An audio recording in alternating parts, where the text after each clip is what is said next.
So now, I just want now to present someone very, very special and important. It's my great, great pleasure to welcome a great entrepreneur and a super angel, Vishal Agarwal. So Vishal Agarwal is the chairman of and chief executive of Full Circle Africa, a proprietary investment firm that, amongst others, manages venture deals with an African focus.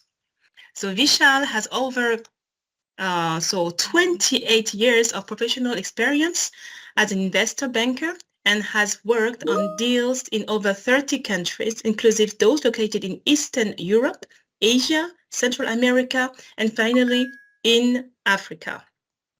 He has had the opportunity to see in his own eyes how the right investment in infrastructure for emerging markets can transform nations and economies. Therefore, we invited him today to share his investment journey with us. So Vishal, welcome. It's a big pleasure to have you here. And so I would like to know more about you and so that you can tell us more about your investment journey. So far, Vishal, what has been your investment journey in Africa? Hello, everybody. Hi, bienvenue. Thank you for having me. I'm in Nairobi, Kenya, as you all have heard. Sort of the quick version is my first angel investment was 17 years ago. Okay, just to give you a little bit of sense, and it was long before this asset class got sexy, and long after I left my corporate life. I used to be a senior partner at PwC and was a senior leader at General Electric. I left my corporate life 5 years ago and decided that in my post-corporate life, I shall turn pro, so to speak. I always sort of joke and say, if you play tennis long enough, you'll break something, you'll retire or turn pro. I decided to turn pro with my venture investment career. And I began to invest with a best mate of mine, that's a lawyer. A lot of you perhaps know him, Raj Kulasingham. And we said, look, let's be the Munger Buffett of the continent. I'm just joking. And we said, look, why don't we do this? And we do this together. And we never do a deal without each other. We're always 50-50 on deals. It's been good. Today, we have a joint portfolio of about 70 active startups. We've had exits, we've had good days and bad days over our individual journeys as well as our collective journeys. We're also limited partners in 7 funds. The one thing common about all our 7 funds is every single one of those GPs was a first-time GP. We take great pride in finding first-time GPs and backing them and getting them to the next level. So that's kind of where it is. About 60-odd% of our portfolio is Africa today. It was once only Africa, and today about 60-odd% is Africa. There is some madness happening in our lives. About the same is FinTech, about 60-odd%. So now we have a pretty nice size of mobility and health tech and other stuff around the world. We have investments from Silicon Valley to New Zealand, and everything in between. We have a dozen UK companies, actually it's 16. We have a company in Indonesia, we have 2 in India. So there's some madness in our portfolio, but there is a linkage to our entire portfolio. We don't do a deal unless we think there is value within our own community and that there would be cross-pollination value to our community. So those are some principles. It's been fun, and that's what we do. That's very impressive, Rachel. So now I would like to know more about what are thinking European investors. So many European investors are worried about the risks to invest in Africa startup compared to European. So how could they mitigate the risks, according to you? And I would say, why is that? I mean, honestly, right? I mean, I had exposure to Silicon Valley Bank, and so did a lot of people if you're invested. And today we live in a globally integrated world. And if you talk about Africa, the dark hole, or this opaque continent, or any of that, then perhaps you should look elsewhere. But if you truly are interested and you're sort of saying, hey, it's a market that I don't really understand and I want to play in, and how do I kind of navigate that? Then I would sort of say, in that case, local relationships matter, right? And I would say if you're an investor in a different market and you want to invest in this market, then do what I do when I invest in a different market, which is I look to other investors. I build relationships with the top investors in those markets. I watch them, I copy them, I follow them. I do what they're doing, because the copycat strategy is not a bad thing. I made a reference to Buffett and Munger earlier. If you've been copying everything that Warren Buffett has ever done in his life, you would not be in this call, and you'd be very wealthy and be sitting on your backside in the Maldives. So there's some value to just being a little bit of a copycat, but to be less fastidious about it, talk to local investors, build deep depth in relationship. And I would sort of say if you're a new investor to the region, it's almost more important for you to go and build relationships with local leaders, business people, market makers, investors, accelerators over founders. What I see a lot of investors from different markets do is show up at pitch contests and go to the next summit and try to fish themselves, or go and network with founders and try to invest directly. I think that's all fine from a market standpoint, but I would focus on actually learning from other investors as opposed to fishing directly, right? Or hunting, as your choice of analogy works. And I think that you could be one of the best example to follow, one of the best investor to follow. So when you say that it's important to follow investors and how they deal with the African startups. So thank you very much for this insight, because we very often have those questions about the risk for investing in African startups, and you gave some very precious pieces of advice. And I would like now to open the floor to the audience to ask their questions to you. They have this great opportunity to do that. So please just ask your question in the chat, and we will ask them to Vishal. So don't be shy.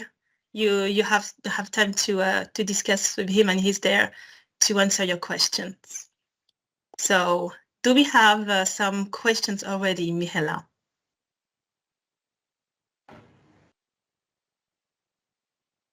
Yes, we do have one right now. What do you think the African markets will look like in the next 5 years? Where do you see the most development potential? A really good question. I think you'll see more success stories. I think you'll see perhaps a little more examples of unicorn type of founders, or our version of it. I'm not fixated by the definition. I think you'll see deeper tech. You'll see more engineering. I think you'll see a shift away from some of the superficial stuff, right? I mean, you think about what's been happening in the last couple of years is people are doing copy and paste from different markets to solve our problems, or doing the next mobility app or ride-sharing app or whatever. I think you'll see more artificial intelligence. I hope you'll see more of that. I think you'll see more of a departure away from just going after fintech. You'll see distribution. You'll see more content, I hope. You'll see certainly more health tech. So I think solving for FMCG and local distribution problems, you'll see more innovation in that. I'd like to see more innovation overall in our market. So hopefully that gives you a flavor. I also think that what has happened in the last couple of years in terms of a little bit of frothiness, those that had been stuck in this winter of 2022 into 2023 in terms of raises, I think you'll see them shut down, right? And I've been saying that for some time. So in 2023, you'll see more folks that were not able to raise in 2022 actually shut down. So, I'm not, I don't like predictions, but because I'm accountable to exactly nobody other than my wife at home, I'm happy to predict. Thank you very much, Vishal. So maybe we have a second one. Do we have other questions to Vishal? Yeah, we do. We have one more. We have a few more actually, but we'll see what the time is. Someone asked, how do you handle Forex challenges when exiting? Are you interested, are you investing in any markets that have restrictive situations when it comes to Forex? No, I'm a dollar and sterling investor. What Forex are you talking about? Right. And I'm being a little facetious, right? So we did a deal recently in India and they talked to us about their Federal Reserve or Reserve Bank, as they call it. And, you know, the founder is obviously running his cap table in his local currency, in Indian rupees and that kind of stuff. That's all fine. I care about the docs to be done in US dollars. I care about repatriation to be done in US dollars. And I send him US dollars. So he can run his cap table in Indian rupees, but the deal docs and the cap table effectively is in US dollars. He can peg it in the background, but it's a US dollar deal as far as I'm concerned. So. And we will just have time for one more question. The last one, I know there's some, but please proceed. Last one. Okay. New initiatives such as the AFCTA offer a new range of opportunities. What are your thoughts on the initiative? So what is this? The Africa free trade thing? Is that what you're talking about? But there isn't an Africa. Are you with the U.S.? Are you talking about the U.S.? Or No, what are you doing? AFCTA. Sorry? What is it? The African free trade area. Oh, like the region stuff. Okay, well, I mean, fine. I think that if, like the EAC, the East Africa sort of community, if we can create less barriers for doing deals amongst ourselves in terms of business flowing our borders and a sort of a one market strategy, then obviously we all win, right? I mean, today, to give you a sense, Kenya, as a lot of our African countries, well, let's say African countries are sitting on the brink of AGOA expiring on them, right? Which is the Africa Growth Opportunity Act with the United States, which allows free trade one way with the United States. Now, what will happen is while we're all part of blocs or Africa-wide agreements, we're also tied to our own economies, right? So if AGOA doesn't work across the region, but a Goa kind of agreement, like a free trade agreement, is struck with the Republic of Kenya, I will tell you for free, the Republic of Kenya will do it without other African countries, as should you, Burundi, or as should you, Rwanda. And I'm not saying break away from the trade pact, but there is a balance between working as African nations amongst ourselves and then trading with global trading partners like the United States. So thank you so much, Vishal, for being here today and giving us these great insights. It was an honor for us to have you here, and I really thank you for your presentation or your inputs. My pleasure. Have a great pitch day, you guys, and raise a lot of money from these European investors. We will. Thank you very much, Vishal. So now I would like to ask you my second question. So to you, the audience, you will have 1 minute to answer it. So my second question is, have you already had the experience of investing in Africa? And if so, in what region? So from now on, please, you have 1 minute, and you can also find the question in the chat. Thank you.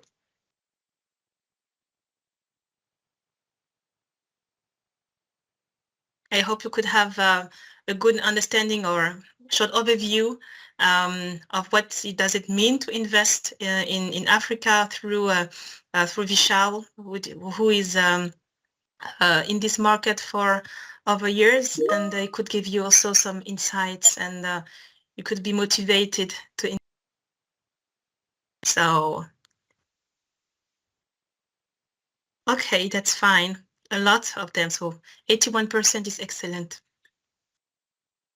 And my second question to you now, it will be, in your opinion, what are the 3 biggest challenges you faced when investing in Africa? From now on, you have 1 minute to respond. Thank you.